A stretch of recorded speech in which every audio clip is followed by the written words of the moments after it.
Political objective base பண்ணி தான் military objective அப்படின்றது நடக்கும். ஸோ இவங்க ட்ரம்ப் இது வெளியில சொன்னாலும் இந்த இடைப்பட்ட ஒரு மாதத்துல கிட்டத்தட்ட ஒரு 50 முறை அவரே மாத்தி பேசினதை நம்ம பார்த்தோம். ஈரான் கிட்ட அமெரிக்கா போய் தாக்கக்கூடிய அளவுக்கு ஆயுதங்கள் இருக்கா, ஏவுகணைகள் இருக்கான்னு கேட்டா இல்ல. அவங்க கிட்ட அணு ஆயுதம் இப்ப இருக்கா அப்படின்னு கேட்டா அதுவும் இல்லை. ஸோ இது உள்ள இருக்கக்கூடிய உண்மையான அப்ஜெக்டிவ் என்ன அப்படின்னா, ட்ரம்ப் வந்த பிறகு அந்த வர்த்தக போர் அப்படின்றத ஆரம்பிக்குது. ஸோ எல்லா நாடுகளுமே அவர்கிட்ட அடங்கி போறாங்க. நாம எதிர்த்து நின்னோம். ரஷ்யா பொறுத்த வரைக்கும் அதிகபட்சமா ஈரானுக்கு வந்து ட்ரோன்கள் கொடுக்கறது, இன்டெலிஜென்ஸ் தகவலை ஷேர் பண்றது, அமெரிக்காவுடைய மிலிட்டரி பேசஸ் சேட்டலைட் புகைப்படங்கள் கொடுக்கறது, இதை தாண்டி ஆயுதங்கள்லாம் கொடுப்பாங்களா அப்படின்னு கேட்டீங்கன்னா நிச்சயமா கிடையாது. இன்னைக்கு காலையில ஈரானோடைய எதை வந்து இவங்க 10 நாள் தாக்க மாட்டேன், ஈரானோட எனர்ஜி செக்டர் தாக்க மாட்டோம் அப்படின்ற போது இன்னைக்கு தெஹ்ரான் மற்றும் அருகில் இருக்கக்கூடிய ஒரு மாநிலத்தோடைய பவரை தாக்கியிருக்காங்க. சரி, பெட்ரோல் ஆயில் பொறுத்த வரைக்கும் நம்ம கம்ஃபர்டபுளா இருக்கும். பெட்ரோல் டீசல் தட்டுப்பாடு வரும் அப்படின்றத நான் கண்டிப்பா இது வந்து நான் வராதுன்னு தான் நினைக்கிறேன். அதுக்கான காரணங்கள் என்ன அப்படின்னா, அமெரிக்காவுடைய மிலிட்டரி பேஸ் மேல தாக்குதல் நடத்தின பிறகுதான் ஒரு நாட்டோ வேணும் அப்படிங்கிறது. அப்ப ஆர்டிகல் 5 அப்படின்றது நாட்டோ நாடுகள் மதிக்கல. ஒரு நாடு கூப்பிட்டுருக்கு, மிச்ச நாடுகள் வர மறுக்கிறாங்க. இது எதுக்கு அவர் பண்றாருன்னா, இந்த ஈரான் பிரச்சனை முடிஞ்ச பிறகு ட்ரம்போட டார்கெட் வந்து கிரீன்லாந்து. நாளைக்கு கிரீன்லாந்துல போய் கை வைக்கும் போது இந்த ஆர்டிகல் 5 அப்படின்றது ஒண்ணுமே இல்லாம போயிருச்சு. ஈரான் நம்மளுக்கு ஃபியூச்சர்ல ஒரு ஆயில் கொடுக்கக்கூடிய ஒரு நாடு. இது 2018 வரைக்கும் கொடுத்துட்டு இருந்தாங்க. இருக்கிறதுலயே நமக்கு சீப்பான ஆயில் அப்படின்னு பாத்தீங்கன்னா ஈரான் தான். ரொம்ப பக்கத்துல இருக்கு, கலாச்சார தொடர்புள்ள நாடு. சோ இந்த இடத்துல இந்தியா போய் ஒரு நெகோசியேஷன்ல உள்ள போய் மாட்டி ஏதாவது ஒரு சார்பு எடுக்கணும்னு சொல்லி ஒரு நாடு இதாச்சுன்னா இந்த உறவு வந்து இத்தனை வருஷம் கட்டி உருவாக்குன அந்த உறவு வந்து பாதிக்கப்படும். இந்தியாவோட அதிகமா பாதிக்கப்பட்டிருக்கிறது சைனா தான். சைனா போய் மத்தியஸ்தம் பண்ணலாமே. இந்த ரெண்டு இதுலயுமே சைனா சார்பிலே கிடையாது. சைனா போய் மத்தியஸ்தம் பண்ணலாம். ஹைஃபால இஸ்ரேல்ல நம்ம ஒரு துறைமுகம் ஒன்று இருக்கு, ஆப்ரேட் பண்றோம். இந்த பக்கம் சபகார்ல ஈரான்ல ஒரு துறைமுகம் ஆப்ரேட் பண்றோம். சோ சில இடங்கள்ல தள்ளி நிக்கிறது தான் கரெக்டான ஒரு விஷயம். இளம் தளபதிகள் மேல வரும்போது, அந்த யங் பிளட் உள்ள வரும்போது மேபி எக்ஸ்பீரியன்ஸ் கம்மியா இருக்கலாம். ஆனா புதுசா எக்ஸ்பெரிமெண்ட் பண்ணோம் அப்படின்ற தாகம் வந்து அதிகமா இருக்கும். அதனாலதான் ஈரானை வந்து இப்ப வரைக்கும் அந்த ஆட்சி மாற்றத்தை இவங்களால கொண்டு வர முடியல.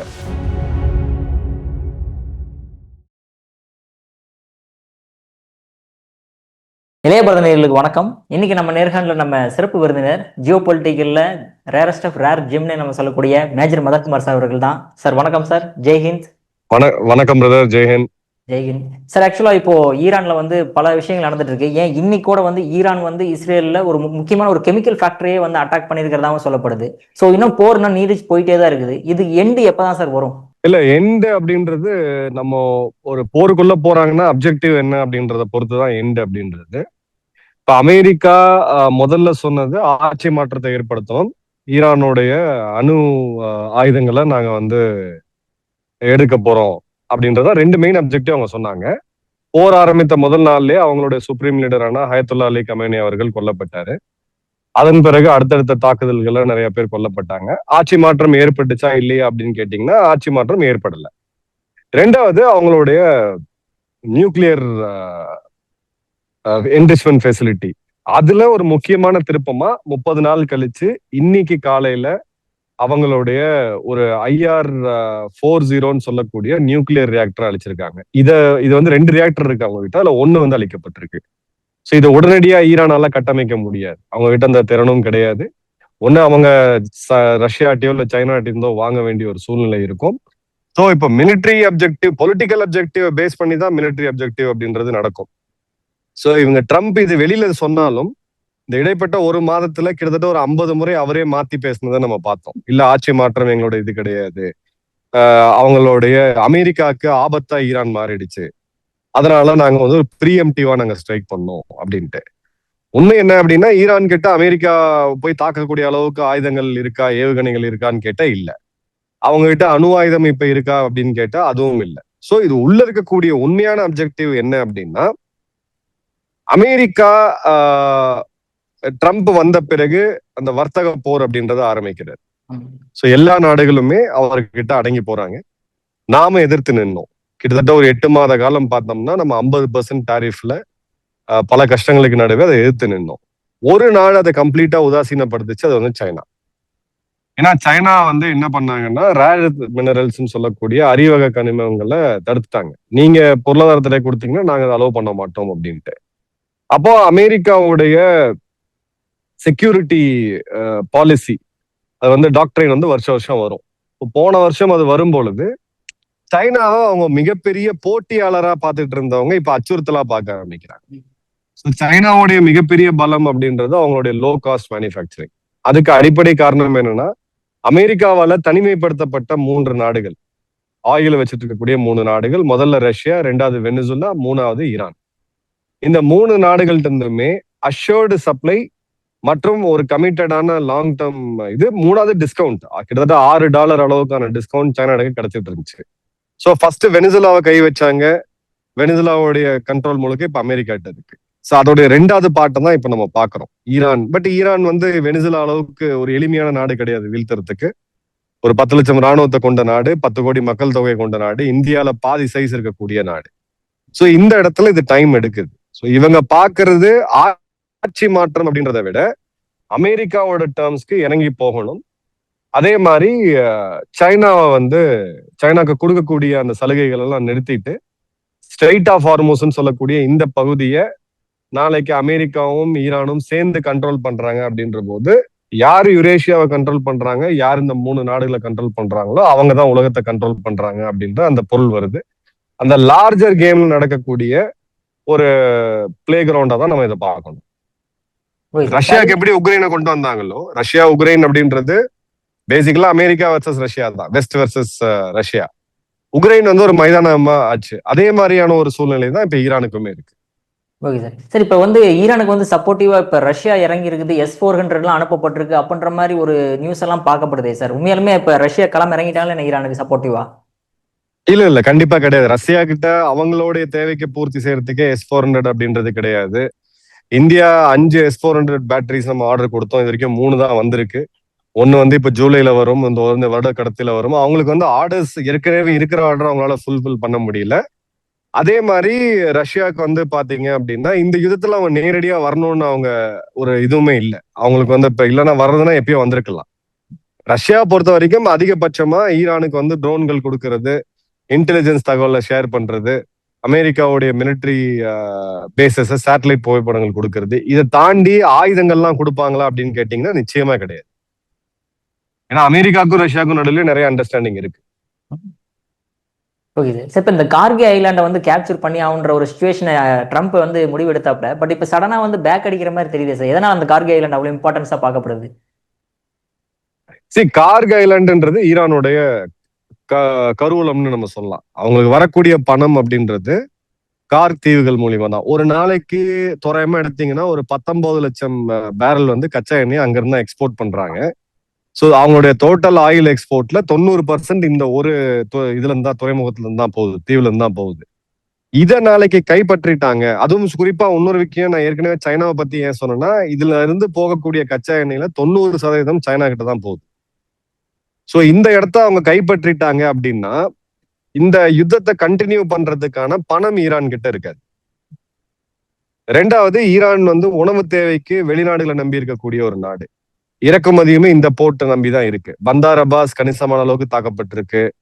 ஜவஹர் துறைமுகம் இப்ப பாத்தீங்கன்னா ஆபரேஷனலைஸ் ஆகல. ஏன்னா இந்தியா தான் நம்ம ஆபரேஷனலைஸ் பண்ணி வச்சிருந்தோம் அந்த டைம்ல.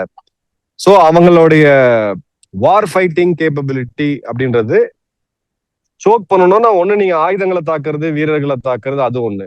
அந்த ஆயுதங்களை வாங்கி செயல்படுத்தக்கூடிய பணத்தை நீங்க கையில எடுத்துட்டீங்க அப்படின்னா, அந்த சோர்ஸை நீங்க கட் பண்ணிட்டீங்க அப்படின்னா அது உங்களுக்கு ஒரு டாக்டிக்கல் அட்வான்டேஜை கொடுக்கும். அதனாலதான் அவங்க கார்க் தீவுல கை வைக்கிறாங்க. நடுவுல பின்வாங்கினது ஏன் அப்படின்னா பொலிட்டிக்கல் அப்ஜெக்டிவ் வந்து இவங்களை நெருக்கணும். இப்ப எப்படி அவங்க நெருக்குறாங்கன்னா, ஸ்ட்ரெயிட் ஆஃப் ஹார்மோஸை நீ ஓபன் பண்ணலன்னா உன்னோட கச்சா எண்ணெய் ஏற்றுமதியை நான் அலோ பண்ண மாட்டேன், கார்க் தீவு என் கையில இருக்கு. இது ஒரு லீவரேஜ் எடுக்கிறதுக்காக இதை பண்றாங்க. பொலிட்டிக்கல் அப்ஜெக்டிவ் அதான். ஆனா மிலிட்ரிலியா பாத்தீங்க அப்படின்னா துருப்புகள் வந்து இல்லை. இதுக்கு ஸ்பெஷலைஸ்டான ஃபோர்ஸஸ் தேவை. அவங்களுடைய மெரீன்ஸ் மற்றும் ஆம்பிபியஸ் ஃபோர்ஸஸ், ஸ்பெஷல் ஃபோர்ஸஸ் எல்லாம் தேவை.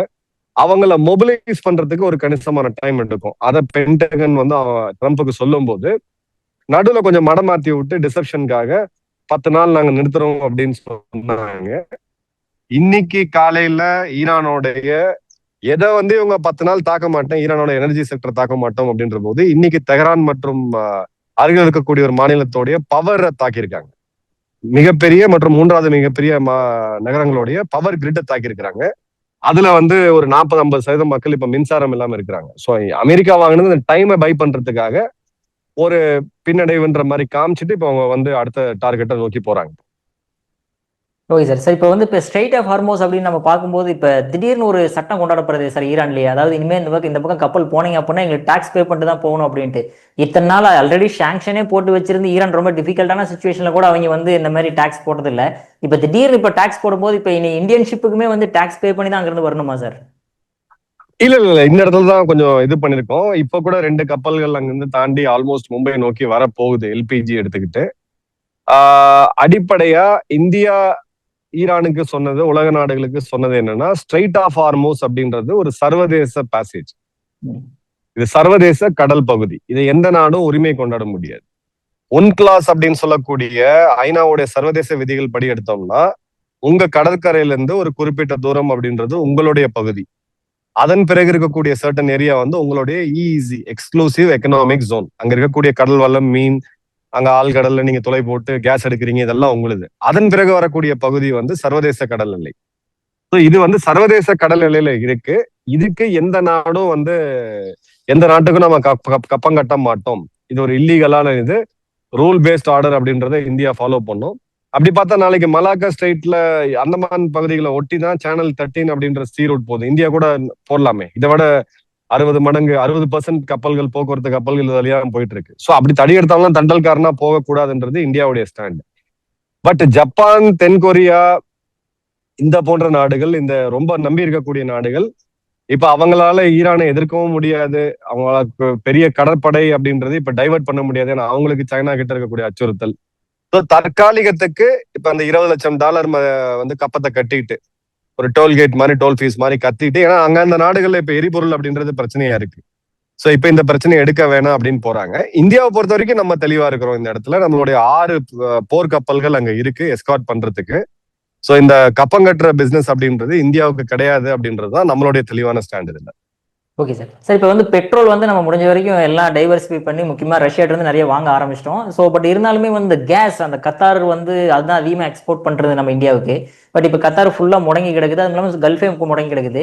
ஸோ கூடிய விரைவில் வந்து இந்த போர் நீடிச்சிட்டே போனால் இந்தியாவில் வந்து இந்த கேஸ் தட்டுப்பாடுற ஒரு விஷயம் வருமா என்ன? ஏன்னா பிலிப்பைன்ஸ்ல வந்து நேஷனல் எமர்ஜென்சி அறிவிக்கிற அளவுக்கு ஆளாயிட்டாங்க. இப்போ இந்தியாவுக்கு அந்த மாதிரி சுச்சுவேஷன் வருமா என்ன?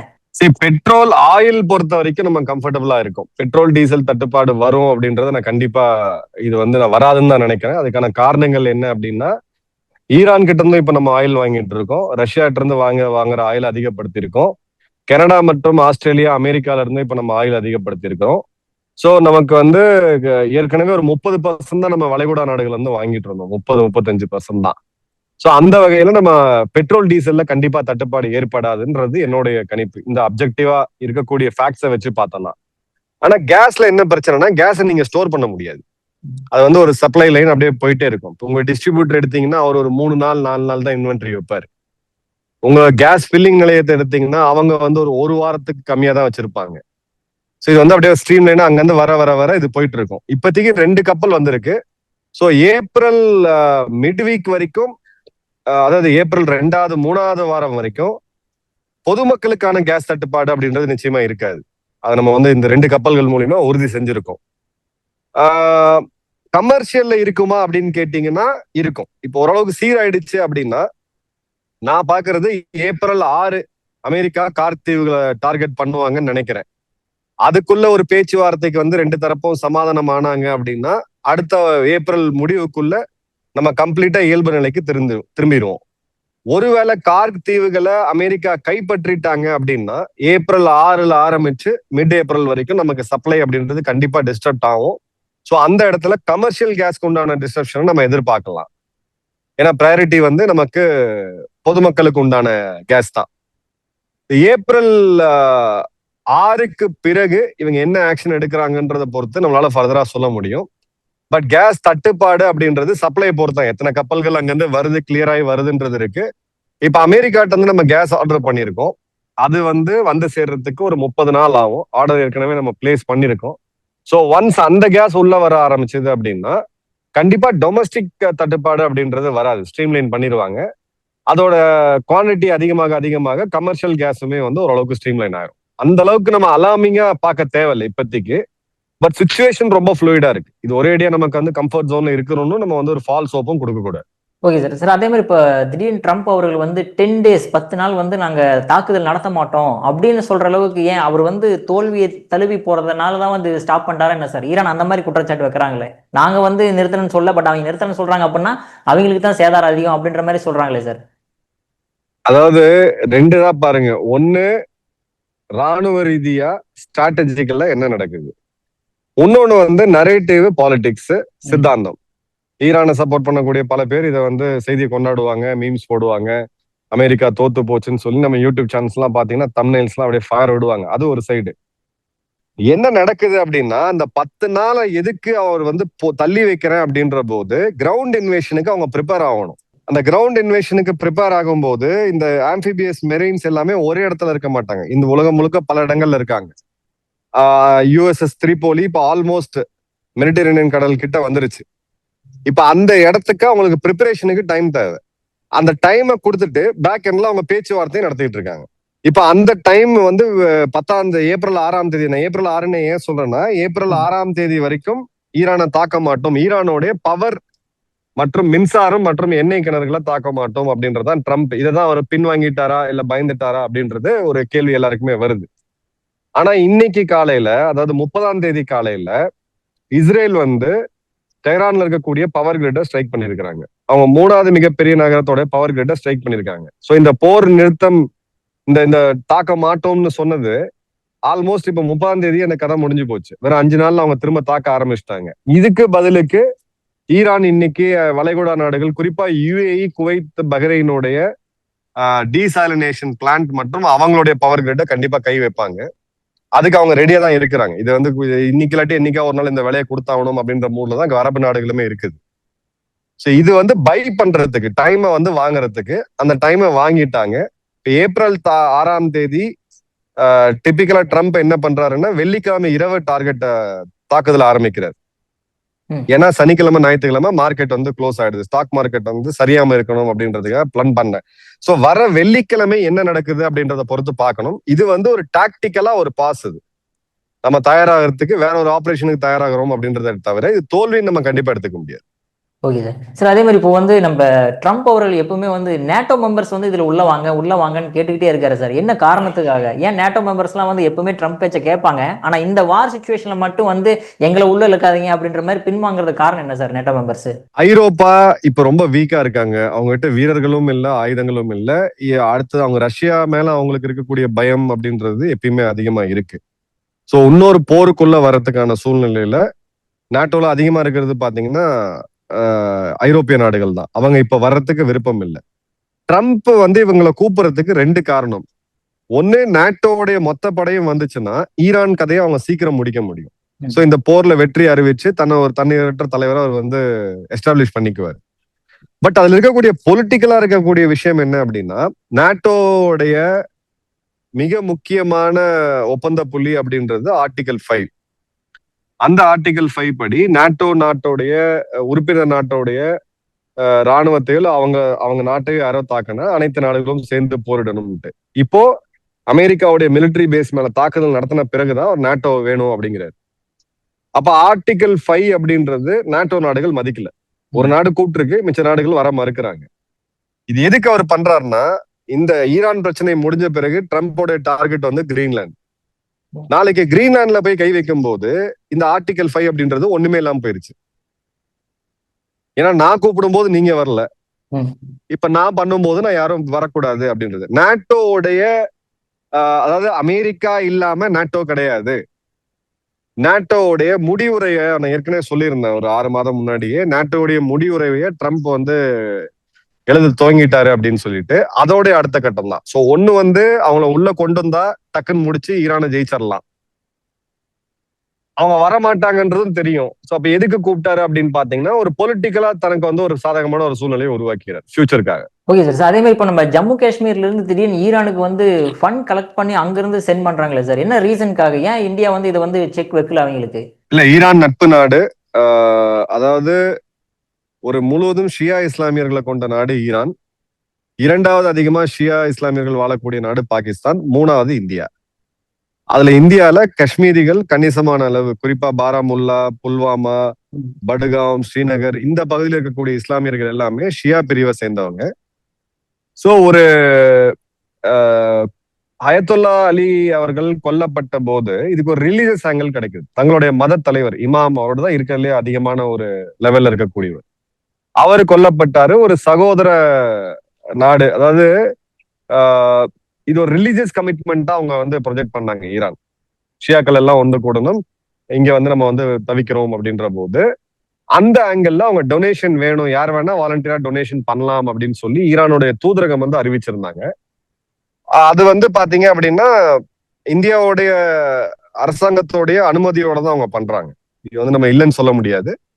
இது வந்து போருக்காகவோ இல்ல ஒரு தடை செய்யப்பட்ட பயங்கரவாத அமைப்பு ஹமாஸ் போன்ற அமைப்புகளுக்காகவோ நிதி திரட்டுனா அது வேற. நமக்கு ஒரு நட்பு நாடு, ஒரு நம்மளால அங்கீகரிக்கப்பட்ட ஒரு நாடு, ரொம்ப நெருங்கிய கலாச்சார தொடர்புள்ள ஒரு நாடு. அதே மாதிரி ஷியா இஸ்லாமியர்கள் மூணாவது அதிகமா வாழக்கூடிய நாடு இந்தியா. ஸோ இந்த இடத்துல ஒரு கவர்மெண்ட் லெஜிட்டிமேட்டா கேட்கும் பொழுது அதை தடை செய்ய முடியாது. டெக்னிக்கலா வந்து நம்ம தடை செய்ய முடியாது. அதுல ஜம்மு காஷ்மீர் ஏன் அதிகமா ரியாக்ட் பண்ணாங்கன்னு பாத்தீங்கன்னா அங்க ஷியா பிரிவு இஸ்லாமியர்கள் அதிகம். இப்ப இதே நீங்க யூபியில இருக்கக்கூடிய இஸ்லாமியர்கள், பரேலி இருக்கக்கூடியவங்க, தியோபந்த்ல இருக்கவங்க, இவங்க எல்லாம் வந்து சுன்னி பிரிவு இஸ்லாமியர்கள். இவங்க அதிகமா பெரிய அளவுக்கு டொனேஷன் எல்லாம் பண்ணல. அதே சமயம் ஆப்கானோடைய வெளியுறவு அமைச்சர் முத்தாக்கி வரும்போது அவருக்கு ஒரு பெரிய வரவேற்பை இவங்க கொடுத்தாங்க தியோபந்த்ல. இது ரெண்டு செக்ட் வேற. சோ அந்த மக்களுடைய ரியாக்ஷனை தான் நம்ம வந்து பாக்குறோம். காஷ்மீர்ல அடர்த்தியா இருக்கிறதுனால அங்க இருந்து நமக்கு அந்த மாநிலம் அப்படின்ற ஒரு இதுவுமே வருது. Okay sir. இப்ப திடீர்னு ஏன் சார் பாகிஸ்தான் வந்து நாங்க மீடியேட் பண்றோம் அப்படின்ட்டு இப்ப ஈரானுக்கும் அமெரிக்காவுக்கும் மீடியேஷன் பண்ற மாதிரி ஒரு விஷயத்த கொண்டாடுறாங்களே, என்ன ரீசன்காக சார் இது? ரெண்டு காரணம். முதல்ல பாகிஸ்தான் தன்னுடைய ரெலவன்ஸை மெயின்டைன் பண்ணிக்க பாக்குறாங்க. ஏன்னா கேந்திர முக்கியத்துவம் வாய்ந்த ஒரு இடத்துல பாகிஸ்தான் இருக்கு. நாங்க வந்து இருக்கிறோம், நாங்களும் உலகத்துல இருக்கிறோம் அப்படின்னு காமிக்கும் போது இது ஒரு வாய்ப்பா அவங்க வந்து பயன்படுத்திக்க பாக்குறாங்க. ஒருவேளை இந்த அமைதி ஒப்பந்தம் ஏற்பட்டால் பாகிஸ்தானுக்கு உண்டான முக்கியத்துவம் கண்டிப்பா அமெரிக்கா இந்த நாடுகள் எல்லாமே கொடுப்பாங்க. ரெண்டாவது, அவங்களுடைய மெயின் பிரச்சனை என்னன்னா, இதுதான் ஆக்சுவலா கோர் பிரச்சனை. சவுதியோட ஸ்ட்ராட்டஜிக் மியூச்சுவல் டிஃபென்ஸ் அக்ரிமெண்ட் SMDன்னு ஒரு ஒப்பந்தம் போட்டாங்க. இரு நாடுகள் எந்த ஒரு நாட்டை தாக்கினாலும் இன்னொரு நாடு வரும்ட்டு.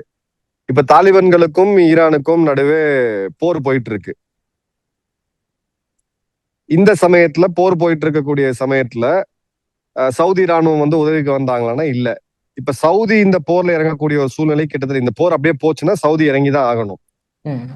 அப்ப அந்த இடத்துல பாகிஸ்தான் ராணுவம் வந்தாகணும். அப்ப ஈரான் கூட ஒரு போர், ஆப்கானிஸ்தான் கூட போர், இந்தியா கூட எப்ப வேணாலும் ஒரு போர்ன்ற சூழ்நிலை நாடு துண்டாகும்ன்றது அவங்களுடைய கால்குலேஷன்.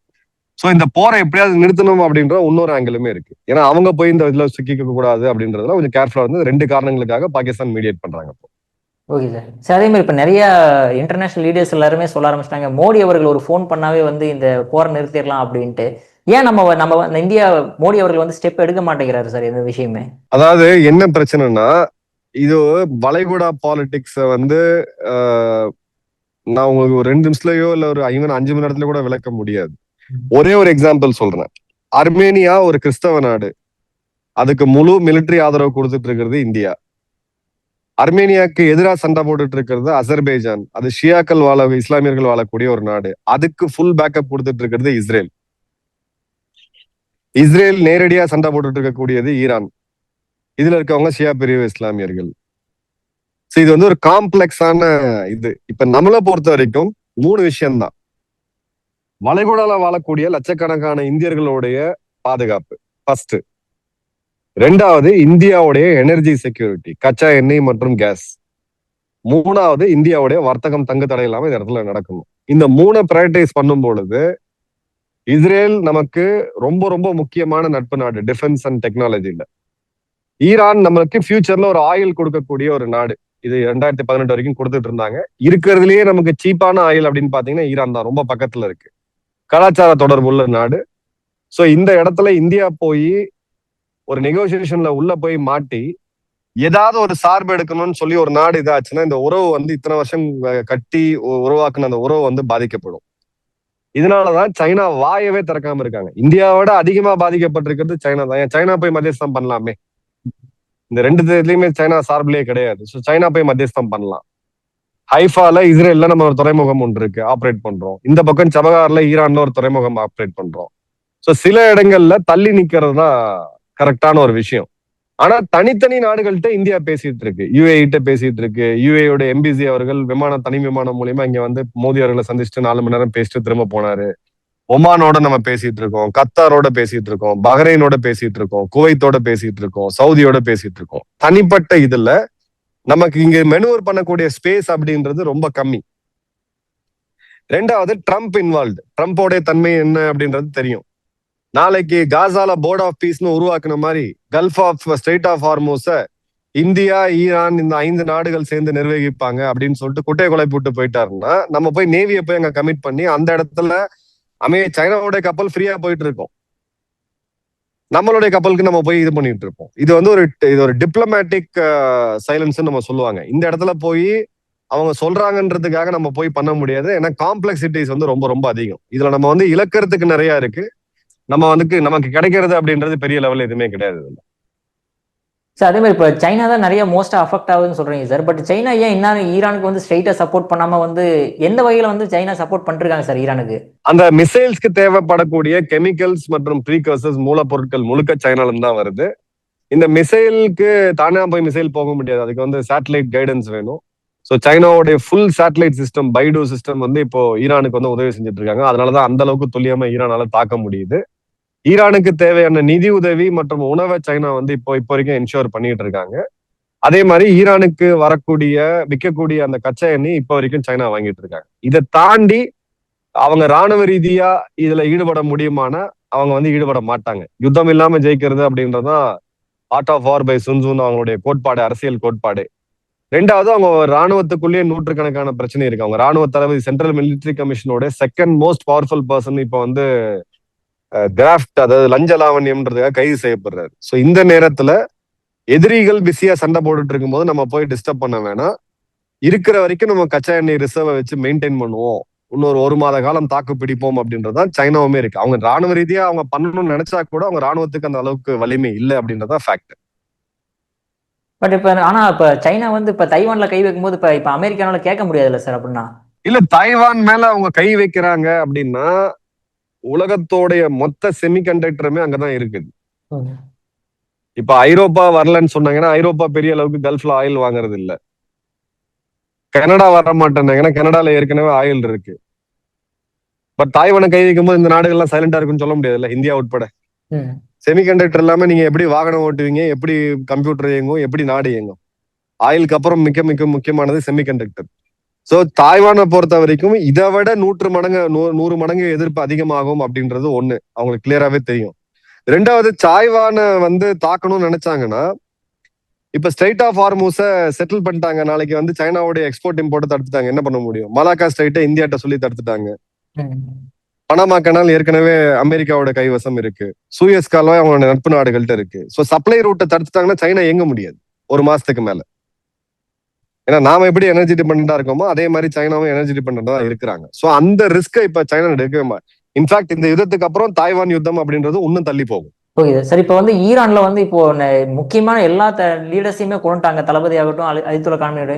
இன்னுமே எப்படி சார் வித் ஸ்டாண்டா இன்னுமே பண்ணிட்டு இருக்காங்க? அதுவும் இல்லாம என்ன மாதிரி பாயிண்ட்ஸ் வந்து கோரிக்கை வைக்கிறாங்க இந்த போர் நிறுத்தம் வேணும் அப்படின்னா? அதாவது வேர்ல்டு வார் 2 அப்போ ஜெர்மன் என்ன பண்ணாங்க அப்படின்னு பாத்தீங்கன்னா அவங்களுடைய மிக முக்கியமான ராணுவ தளபதிகள்லாம் கொல்லும் பொழுது கீழே இருக்கக்கூடியவங்க எல்லாம் அடுத்தடுத்த கீழே இருக்கக்கூடியவங்க யங்ஸ்டர்ஸ் தளபதிகள் ஆனாங்க. அவங்க இன்னும் வேகமா செயல்பட்டாங்க, இன்னும் புது சொபஸ்டிகேட்டா செயல்பட்டாங்க. இப்ப அதான் ஈரான்ல நடந்துகிட்டு இருக்கு. இளம் தளபதிகள் மேல வரும்போது அந்த யங் பிளட் உள்ள வரும்போது மேபி எக்ஸ்பீரியன்ஸ் கம்மியா இருக்கலாம், ஆனா புதுசா எக்ஸ்பெரிமெண்ட் பண்ணும் அப்படின்ற அந்த தாகம் வந்து அதிகமா இருக்கும். அதனாலதான் ஈரானை வந்து இப்ப வரைக்கும் அந்த ஆட்சி மாற்றத்தை இவங்களால கொண்டு வர முடியல. ஈரானை பொறுத்த வரைக்கும் அவங்க வந்து 5 டிமாண்டா ஓப்பனா வைக்கிறாங்க. அதுல வந்து ஃபர்ஸ்ட், இனிமே இப்ப இருக்கக்கூடிய போர் எல்லா இடத்துலயும் நிறுத்தணும், இன்க்ளூடிங் அவங்க ப்ராக்சி, ஹெஸ்புல்லா, ஹமாஸ் இவங்க மேலே இருக்கக்கூடிய போரை நிறுத்தணும். ரெண்டாவது, எங்க மேல இனிமே எந்த ஜென்மத்துக்கும் போர் தொடுக்க கூடாது, தாக்கப்பட மாட்டோம்னு சொல்லி எங்களுக்கு செக்யூரிட்டி கேரண்டி தேவை. இந்தியா போன்ற நாடுகள், சைனா போன்ற நாடுகள் அதை உறுதி செய்யணும். மூணாவது, இப்ப நடந்த போர்ல நடந்த நஷ்டஈடை வந்து அவங்க கொடுக்கணும், அதுக்கு ஒரு கேரண்டி வேணும். நாலாவது, ஸ்ட்ரைட் ஆஃப் ஹார்மோஸ் அப்படின்ற இந்த பேசேஜோட கண்ட்ரோல் ஈரான் கிட்ட இருக்கும். ஈரான் வந்து தேவைப்பட்ட வசூல் அதுல பண்ணிக்கலாம், வரி வசூலிக்கலாம் அப்படின்றதுதான். இதுல அஞ்சாவது யாருமே ஒத்துக்க போறது கிடையாது. குறிப்பா ஸ்ட்ரைட் ஆஃப் ஹார்மோஸா எப்படி அமெரிக்கா ஒத்துக்குமா இல்ல இந்தியா ஒத்துக்குமா? அப்படியே அமெரிக்கா ஒத்துக்கிட்டா கூட இந்தியா எப்படி ஒத்துக்க முடியும், சைனா எப்படி ஒத்துக்க முடியும்? ஏன்னா சர்வதேச எல்லை, பொது வழி சொத்துக்கு நீங்களும் நானும் பட்டா போட்டு வாங்கி வித்துக்க முடியாதுல்ல. சோ இது வந்து வெளியில அவங்க சொன்னாலும் உள்ளுக்குள்ள அவங்க பேச்சுவார்த்தை நடத்திக்கிட்டு இருக்காங்க. இனிமே ஈரானை தாக்க கூடாது, அதே மாதிரி ஈரான் மேல இருக்கக்கூடிய பொருளாதார தடைகளை அகற்றணும் அப்படின்றதான் ரெண்டு மெயின் டிமாண்ட். இப்ப ஸ்ட்ரைட் ஆஃப் ஹார்மோஸ் பொறுத்து இதுதான் பெரிய கேம். இது ஒரு மாதம் கழிச்சு நம்ம பார்க்கலாம். ஸ்ட்ரைட் ஆஃப் ஹார்மோஸ் அப்படின்றது என்னோட கெஸ் கரெக்டா, அனாலிசிஸ் கரெக்டா இருந்ததுன்னா வரக்கூடிய காலங்கள்ல இந்த இதெல்லாம் செட்டில் ஆன பிறகு அமெரிக்காவும் ஈரானும் சேர்ந்து கண்ட்ரோல் பண்ணுவாங்க. இதுதான் இப்போதைக்கு இருக்கக்கூடியது. அவங்களோட தேவைன்றது போர் நிறுத்தம் பிளஸ் எக்கனாமிக் சாங்ஷன்ஸை திரும்ப வாங்கணும். Okay sir. சார் லாஸ்ட் ஒரே ஒரு கொஸ்டின் சார், இந்த துரந்தர் மூவி பார்த்துருப்பீங்க கன்ஃபார்மா.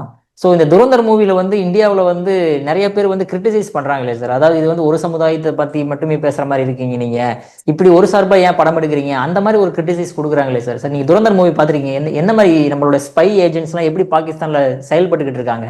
சரி, மூணு விஷயம். துரந்தர் 2 நான் பார்க்கல, ஒன்னும் நேரம் கிடைக்கல எனக்கு. 1 நான் பார்த்திருக்கேன். பட் துரந்தர் 2 அதுல ஒர்க் பண்ண முக்கியமான ஆட்கள் என்ன இருக்குன்ற அந்த படத்துல தெரியும். நான் பார்த்து அதை பத்தி டீட்டெயில் ரிவ்யூ சொல்றேன்.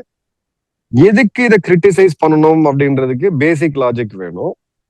பாகிஸ்தான் அப்படின்ற அந்த பயங்கரவாத நாடு இந்தியா மீது எல்லை தாண்டி பல பயங்கரவாத நடவடிக்கைகள்ல ஈடுபட்டாங்க. கள்ள நோட்டு புழக்கம் எந்த அளவுக்கு இருந்துச்சு அப்படின்றத பார்த்தோம் ஒரு காலகட்டங்கள்ல. 500 ரூபாயை வாங்கவே மறுக்கக்கூடிய காலகட்டம்லாம் நம்ம ஒரு காலத்துல இருந்ததை நம்ம பார்த்தோம். கள்ள நோட்டை தடுக்கவே முடியல, அது வெளிநாட்டுல இருந்து வருது, முடிஞ்ச வரைக்கும் நம்ம எல்லைகளை தான் தடுத்து பார்க்க முடியும், அங்க போய் நம்ம எதுவும் பண்ண முடியாதுன்னு சொல்லிட்டு அன்றைய உள்துறை அமைச்சர் மாண்புமிகு திரு சிதம்பரம் அவர்கள் பாராளுமன்றத்திலே பேசினாரு. தீவிர தாக்குதல்கள் அப்படின்றது தொடர்ந்துகிட்டு தான் இருக்கும், அதை வந்து 100% தடுக்க முடியாதுன்னு சொல்லிட்டு அன்னைக்கு அரசாங்கத்துல மிக முக்கியமான ஒரு பவர்ல இருந்த இன்றைய எதிர்கட்சி தலைவர் திரு ராகுல் காந்தி அவர்கள் பேசினாரு. ஸோ ரியல் லைஃப் இன்சிடென்ட்ஸ் அது என்ன நடந்திருக்குதோ அதை வந்து காமிச்சாங்க.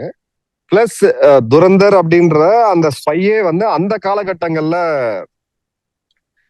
யூபிஏ காலகட்டங்கள்ல தான் போனாங்க அவங்க. பாகிஸ்தான் போய் இந்த மாதிரி ஆபரேஷன்ஸ் எல்லாம் பண்ணாங்க. சோ ரெண்டு விதமா நம்ம எடுக்கலாம். மும்பை தாக்குதலுக்கு பிறகு இரு நாடுகளுடைய பேச்சுவார்த்தை அப்படின்றது தொடர்ந்துச்சு. இது வந்து அந்த காலத்துல அவங்க எடுத்த பாலிசி. 162 மக்கள் கொல்லப்பட்டிருக்காங்க. நம்மளுடைய வர்த்தக தலைநகரம் அப்படின்றது கிட்டத்தட்ட 2 நாள் ஸ்தம்பிச்சு போய் நிக்குது.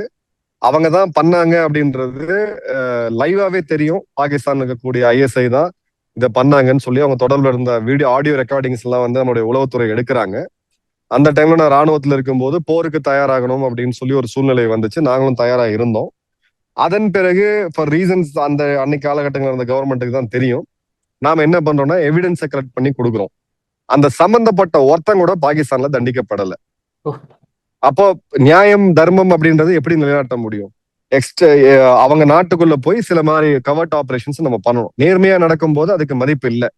ஸோ கவர்ட் ஆபரேஷன்ஸ் மூலியமா இந்த மாதிரி இந்தியாவுக்கு எதிராக இருக்கக்கூடிய சக்திகள் இவங்களை வந்து தூக்கக்கூடிய வேலையை பண்ணணும். அதை தான் படமா எடுத்திருக்கிறாங்க. இத பண்ணது பாகிஸ்தான். மேபி ஒரு ஆள் இதுல வராரு, அட்டிக் அகமது வராரு. அட்டிக் அகமது எவ்வளவு பெரிய ஒரு கேங்ஸ்டர், எவ்வளவு பெரிய ரவுடி அப்படின்றது அந்த பகுதியில இருக்கக்கூடியவங்ககிட்ட நீங்க யூபியில இருக்கக்கூடிய கேட்டீங்கனாலே தெரியும். அட்டிக் அகமதுக்கு இவங்களுக்கும் லிங்க் இருந்தது என்னையோட சார்ஜ் ஷீட்லயே இருக்குது. சோ அந்த ஃபேக்ட்ஸ அப்படியே காமிச்சு அதுல படமா எடுத்திருக்கிறாங்க. இது எந்த சமுதாயத்துக்கு எதிராக இங்க இருக்கவங்க நம்ம எதுக்கு வந்து இவங்கள பிராண்ட் பண்ணி அதுல நம்ம எடுத்துட்டு வரோம் அப்படின்றது என்னோட அடிப்படை கேள்வி. ரெண்டாவது, ப்ராபகண்டான என்ன ப்ராபகண்டா? அதாவது ஒரு இன்சிடென்ட் எடுத்து இந்த படத்துல இந்த சீன்ல இந்த மாதிரி வச்சிருக்கீங்க, ஒரு அடையாளம் இருக்கு, ஒரு குறியீடு இருக்கு, இல்ல வந்து நடக்காத ஒண்ணு நடந்ததா சொல்லிட்டீங்க அப்படின்னு ஏதாவது எடுத்தா பரவாயில்ல. பீரியட் மூவிஸ் எல்லாமே தான் எடுத்துட்டு இருக்காங்க. நூற்றுக்கணக்கான படங்கள் தமிழ்லயே வந்துகிட்டு தான் இருக்கு. அந்தந்த காலகட்டங்கள்ல நடந்த கொடுமைகளோ இல்ல ஒரு மாதிரி இன்சிடென்ட்ஸோ நம்ம எடுத்துட்டு தான் இருக்கிறோம். சோ இது வந்து எதுக்கு எதிர்க்கிறோம்னு தெரியாம இவங்க எதிர்த்துட்டு இருக்காங்க. ரெண்டாவது,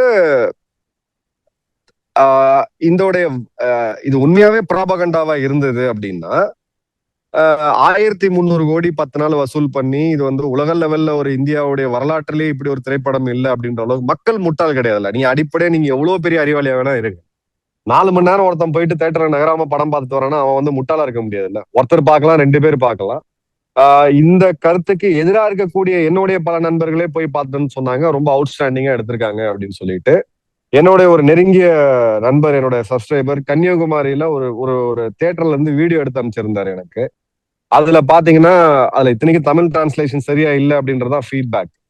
இருந்தாலும் மக்கள் வந்து ஜெய்ஹிந்த்னு சொல்லி ஆர்ப்பரிக்கிறது, பாரத் மாதா கி ஜெய்னு ஆர்ப்பரிக்கிறது, இது ஒரு நேஷனல் ஃபீலிங்க. ஒரு நாடு வந்து வீக்கா தான் இருப்போம், நம்ம வந்து வீக்கா தான் இருந்தோம், அடிமைப்பட்டு தான் கிடந்தோம், இனிமேவும் அடிமை, பாகிஸ்தான்காரன் வந்து எங்க வேணா குண்டு வைப்பான், என்ன வேணா பண்ண முடியும், நம்மளால ஒண்ணும் பண்ண முடியாது. அந்த காலகட்டங்கள்ல என்னோட இளம் வயதுல நான் பார்த்திருக்கிறேன். என்னோட 20கள்ல இருந்து நான் ராணுவத்துல இருந்த காலத்துல நான் பார்த்திருக்கேன்.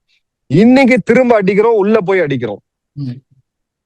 சோ இது வந்து ஒரு மேட்டர் ஆஃப் ப்ரைடு. அந்த இந்தியன்ற உள்ளுக்குள்ள இருக்க உணர்வை இந்த படம் வந்து தூண்டி விட்டுருக்கு. இதோட வெற்றியை வந்து இந்த மாதிரி கிரிட்டிசிசம் எல்லாம் பண்ண முடியும் அப்படின்னா கண்டிப்பா பண்ண முடியாது. அதெல்லாம் எல்லாம் ட்ரை பண்ணி பார்த்துட்டாங்க, ஒன்றும் பண்ண முடியாது. என்ன ஆகும் அப்படின்னு பாத்தீங்கன்னா, சிலதெல்லாம் வந்து நீங்க அரசியல்ல வந்து எல்லாத்துக்கும் பதில் சொல்லணும்னு அவசியம் இல்லை. சில இடத்துல நீங்க சைலண்டா கடந்துட்டு போறதுதான் கரெக்டா இருக்கும். இத போய் இவங்க இன்னும் தூண்டி விட்டு இன்னும் ஒரு 2 முறை பார்க்கக்கூடிய 4 நாள் 8 மணி நேரம் பார்க்கக்கூடிய கிரௌட் எல்லாம் இப்ப உருவாகிட்டாங்க. சோ என்ன பொறுத்த வரைக்கும் நான் படத்தை இன்னும் பார்க்கல, 2 இன்னும் பார்க்கல. பட் என்ன இருக்குன்றது எனக்கு தெளிவா தெரியும். இன்சிடென்ட்ஸை பேஸ் பண்ணி அவங்க எடுத்திருக்காங்க. அந்த இன்சிடென்ட்ஸ்க்கான எல்லாமே இப்ப தோண்டி தோண்டி தோண்டி தோண்டி சமூக வலைதளங்கள்ல வைரலா பரவிட்டு இருக்கு. அந்த காலகட்டங்கள்ல என்ன பண்ணாங்க அப்படின்ட்டு. மாவோயிசத்தை ஒழிக்கவே முடியாது, மாவோயிஸ்டுகள் ஆயுதங்களை கைவிட மறுத்துட்டாங்க, நாங்க விடமாட்டோம் அப்படின்னு அவங்க முரண்டு பிடிச்சது அன்னைக்கு இருந்த உள்துறை அமைச்சர் சிதம்பரம் அவர்கள் பேசினாரு. இன்னைக்கு மார்ச் 31 மாவோயிஸ்டோட கடைசி நாள் குறிச்சு கடைசி ஆட்களும் சம்பவித்தாங்க. சோ அவ்வளவு பெரிய ஒரு ராணுவம் வச்சுட்டு இருக்கக்கூடிய, இவ்வளவு பெரிய ஒரு போலீஸ் போர்ஸா வச்சுட்டு இருக்கக்கூடிய ஒரு ஸ்ட்ராங்கான நாடு நினைச்சா செய்ய முடியும் அப்படின்றத அந்த படம் உணர்த்திருக்கு. அதுல வந்து இப்ப இருக்கக்கூடிய ஜென் ஆல்பா, ஜென்சில ஆரம்பிச்சு எங்களோட ஜென் எக்ஸ்ல ஆரம்பிச்சு எல்லாருமே அதுக்கான காரணம் என்னன்னா அந்த பழைய ஆதங்கம் இந்த படத்தின் மூலியமா தீருது. இப்ப இருக்கக்கூடிய தலைமுறைக்கு டே ஏன் இந்தியா இதான்டா, எங்களை கை வச்சீங்கன்னா உங்களை திரும்ப அடிப்போம், வீட்டுக்குள்ள வந்து அடிப்போன்ற அந்த ப்ரைடு ஃபேக்டர் உள்ள வருது. அதனாலதான் இந்த படத்தை யாராலையுமே இதோட ஹிட்ன்றத வளர்ச்சின்றதை தடுக்கவே முடியல. Okay sir. சார் அற்புதமா விளக்கம் கொடுத்தீங்க சார். அதாவது ஒரு துரந்தர் மூவிக்கு பார்க்கணுன்ற ஒரு என்தியூசியாஸ்டை கிரியேட் பண்ணிருக்கீங்க. உங்க அற்புதமான கருத்துக்களை இளையபிரான உட்கார்ந்ததற்கு மிக்க நன்றி சார். இன்னொரு காணொலியில் சந்திப்போம். ஜெய்ஹிந்த். நன்றி, வணக்கம். ஜெயஹிந்த்.